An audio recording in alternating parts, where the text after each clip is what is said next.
C'est le nouveau visage du Parti conservateur. Andrew Scheer doit maintenant se faire connaître. Il me dit pas grand-chose.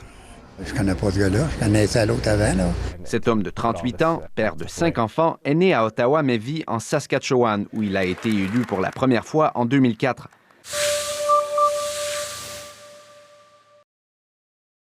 Il se présente en héritier de Stephen Harper, mais avec un sourire, disent ses partisans. Pour les élections de 2019, notre parti doit exprimer nos positions, les mêmes positions, les mêmes principes, les mêmes philosophies, mais dans une manière plus positive. Au cours de la campagne, Andrew Scheer s'est voulu rassembleur. Merci beaucoup. Il a notamment misé sur le Québec, mais aussi sur l'appui des militants plus conservateurs sur les questions morales. Lui-même contre l'avortement, Andrew Scheer promet de ne pas rouvrir le débat. M. Harper est parvenu, au cours de ces années, à trouver une espèce d'équilibre entre toutes ces différentes factions. Et là, il appartiendra maintenant à Andrew Scheer de maintenir cet équilibre-là.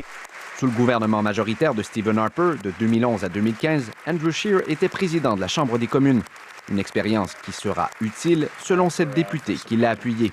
Lui, il devait faire le chien de garde des débats. Maintenant, il devra faire les débats, mais avec tout ce qu'il sait du travail que ça prend. C'est lui qui devait être l'arbitre dans les débats à la Chambre des communes. Et là, maintenant, il va faire partie de la joute, donc ça va être intéressant à suivre. Pour assister aux premiers affrontements entre Justin Trudeau et Andrew Scheer, il faudra attendre le retour du premier ministre au pays plus tard cette semaine. Je félicite Andrew pour sa victoire. Je félicite tout le monde qui a participé à ce grand processus démocratique. Un accueil courtois, mais les hostilités seront bientôt lancées.